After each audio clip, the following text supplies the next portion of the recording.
13 News now begins with breaking news in Norfolk. 3 men badly hurt in a shooting in the Lafayette neighborhood. You're looking live at the scene on Flanders and Pershing Avenues. Police tell us they got the call around 9 tonight. Within the past hour, we've learned doctors are working to save the lives of all 3 men. Police are also telling us they do have someone in custody.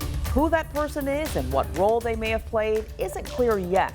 Here's how one neighbor saw it. I was sitting over on the porch and ran over, and there was people laid out in the street. One guy laid out in the street, one guy laid out in the grass. Right before the police got here, it's just a loud, really loud shooting. Well, you might be thinking, again? Just 2 nights ago, we told you 2 men were shot just blocks from here on Dunkirk Avenue. It was part of a violent night in Norfolk. 3 people killed in 3 different scenes across the city. All right, let's get to our other big story, Hurricane Dorian. It's gaining strength and threatens to roar ashore as a powerful Category 4 storm. This is what Dorian looks like from 250 miles up. The crew of the International Space Station shared this humbling video. We are tracking the tropics at 11. Thanks for staying up. I'm Nicole Livas. David is off. Well, this is a dangerous storm. I'm not saying that to hype things up. Fact is, Dorian is already packing winds up to 85 miles per hour, and it's going to intensify. Here's where things stand tonight. Most of Florida and parts of Georgia are under a state of emergency. There's a mad dash for last-minute supplies. Cases of water are hard to come by tonight. MacDill Air Force Base near Tampa is being evacuated. Volunteers from Virginia Beach are getting ready to head south. To New Her will have that story. Gio Benitez with the one critical supply running low tonight. But first, we know you have questions about Dorian's track, and the chief is here with the advisory that just dropped. How's it looking, Jeff? A little bit different.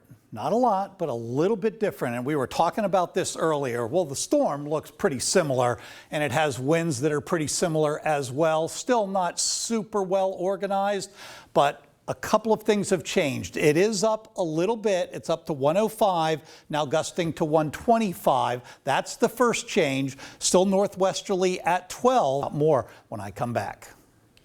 Thank you, Jeff. Neighbors in Florida are racing to stock up ahead of Dorian. Gio Benitez with the run on one critical supply tonight.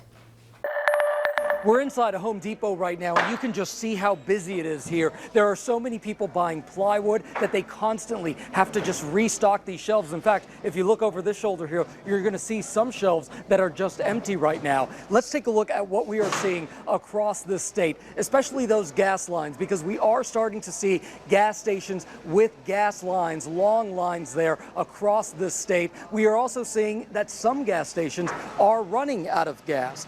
Take a look at this, because we also have people that are buying supplies at stores. Of course, hot commodity here, water, water, water. So many people are just looking for those bottles of water. Right now, it is still possible to get your hands on bottles of water, but no doubt about it, they are going fast. And people are buying sandbags because they want to make sure that they can protect their homes, they can protect their property from any possible flooding. In fact, we saw a guy here who bought 26 bags of sandbags here. Listen, there's no doubt about it that people here in Florida are listening to that message from authorities to start preparing right now. It's just so important. That storm may be days away, but preparing now when you can access all of these supplies and gas and water, that's what's really important. I'm Gio Benitez here in Miami for ABC News. Gio, thank you. Well, in a matter of hours, a locally based team from Operation Blessing will hit the road to Florida ready to respond. New Her was there as they packed up. The mission of Operation Blessing is to end human suffering by meeting the physical needs of people.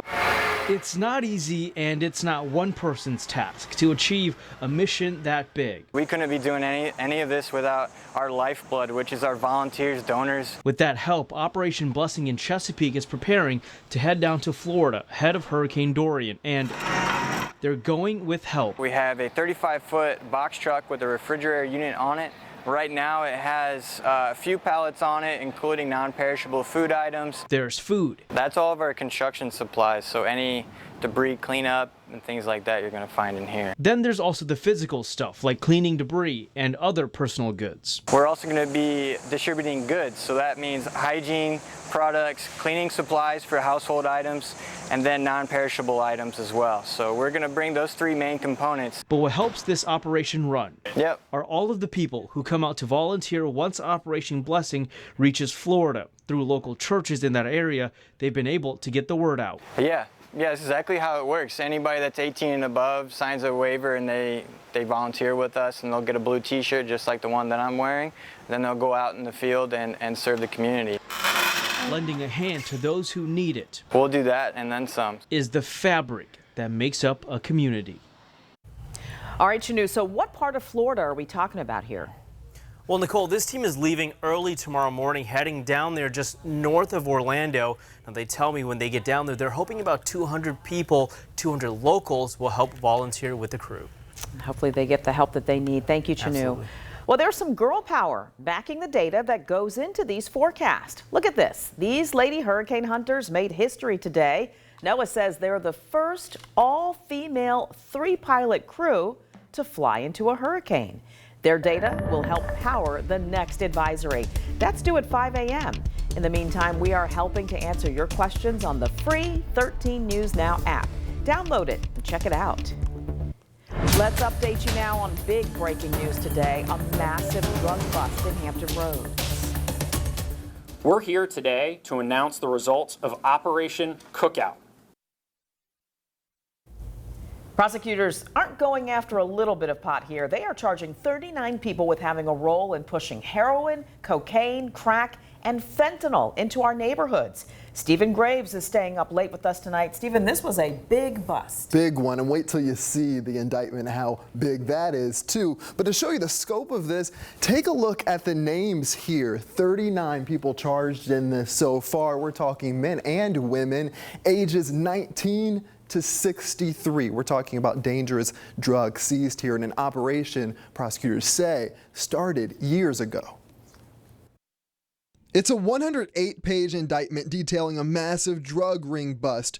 30 law enforcement agencies across the country involved. This is the largest takedown we've had in 15 years. U.S. Attorney Zachary Terwilliger calling it Operation Cookout, its epicenter in Hampton Roads. We had a large amount of narcotics transiting the U.S. and coming right here to the peninsula. Prosecutors believe the illegal activity started in 2016. The indictment alleges that the people involved would buy heroin, cocaine, and fentanyl from suppliers, use cell phones and social media to communicate, then come to Hampton Roads for drug deals using what prosecutors call hidden traps. $20,000 in the trunk of somebody's car in a gym bag, behind a local restaurant. Documents list homes and parking lots throughout the peninsula where activity would take place, mainly in Hampton and Newport News. We're seeing cases and seizures that are not some of the traditional neighborhoods that we would see it, that we think we have issues at. After an extensive investigation, officers seized firearms, hundreds of thousands of dollars, and 30 kilograms of fentanyl. It was enough to kill 14 million people,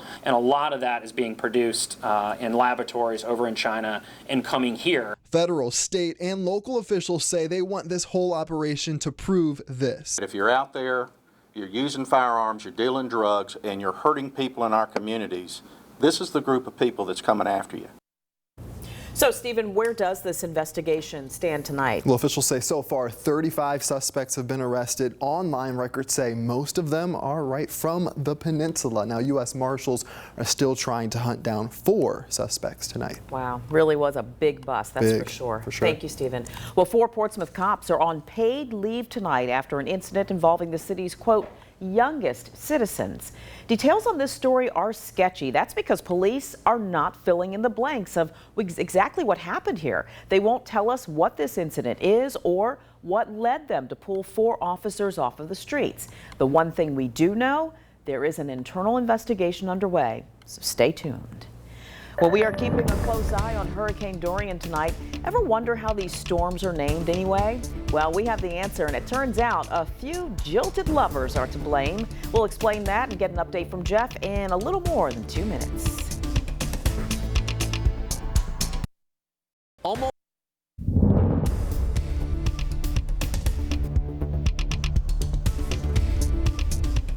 Isabel, Michael, Florence, all names we've heard before. They're destructive hurricanes that hit either us or the Carolinas. But have you ever wondered how these infamous storms got their names? Megan Key talked to the experts, and turns out there's some pretty interesting history behind it. Hurricane season is here, and over the years we've warned you about hurricanes, told you how to prepare for them, and even described what weather conditions are needed for one to form. But today we're focusing on the naming process. How do these storms get their names? Our weather expert Dave Nussbaum tells me storms were first referred to as numbers. In the 50s, a new trend started, but ex-girlfriends and ex-wives may not have been the happiest about it.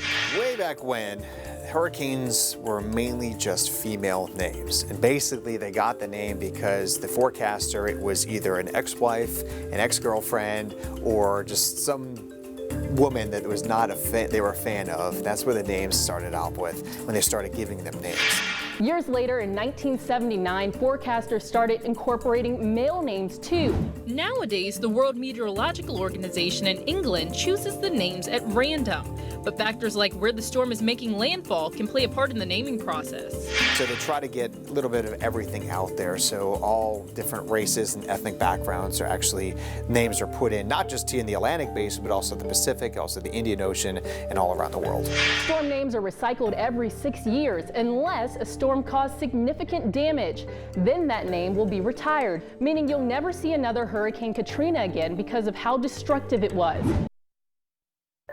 That's Megan Key reporting. Now, this is the name we are focused on tonight, Dorian. In a few days, it could grow into a monster threatening the U.S. Tonight, Florida is on alert as we look live at Jacksonville. A state of emergency is already in place, and neighbors are being told to prepare for a powerful storm. Jeff, how are things looking? Well, bad down to the south, but good here, which means I can spend more time talking about the south because our weather is really easy. Today was a gorgeous day. There's nothing on radar. Current conditions very pleasant in the lower 70s. More of the same expected tonight, down into the mid 60s, lower 60s inland, even a couple of very rural spots down right near 60 degrees. That front to the west that eventually we think is going to pick up Dorian, and then if it does get here, some of the remnants, it'd be late next week. Great outlook here, though, for the holiday weekend. Yes, it is. All right, thanks, Jeff. Well, the Daybreak team will track Dorian's path while you sleep. That next advisory drops at 5 a.m. Get weather and traffic together starting at 4:30 a.m. Tonight, we're getting a head start on the high school football season. We have first game highlights coming up in sports. 90 days. The Labor Day sales event ends September 3rd. We're not letting you go to bed without the 3 big stories we're following tonight. First up, a big warning before you get behind the wheel this weekend. Dozens of officers randomly pulled people over near the North Carolina border today. They tell us they were checking for seatbelts, proper ID, and more. Police will continue to be out there in full force for the holiday weekend. Take a look here. Norfolk police want to know where Antwine Kearney is. Cops tell us he's wanted for possession of a firearm by a convicted felon. Police took out a warrant as they investigate a murder that happened over the weekend on 27th Street. Take a good look here. So far, police have not named any suspects. And mishap at sea. A Hawkeye missed a cable while trying to land on the Lincoln, damaging 4 aircraft. The Navy says it clipped 2 jets, sending debris flying into other planes. The repair bill could stretch past the $2 million mark. This happened as the carrier is deployed in the Arabian Sea. Scott Cash joins us now with sports. High school football? I know, it's here. What? The wait is over. We've got football, the first week of the high school football season. And Jeff Lawson's alma mater, Penn State, throwing a touchdown pass for the Ravens, who beat the Redskins tonight 20-7, but the score doesn't mean All right, you show my high school team, Kempsville, you show his college team. And Heineke from ODU did great tonight. Yeah, Heineke had a great game tonight for the Panthers. Good stuff there. All right, Jeff. All right, we're tracking Dorian. I'll drop an update, an extended one on 13newsnow.com in about 10 minutes. Have a good night.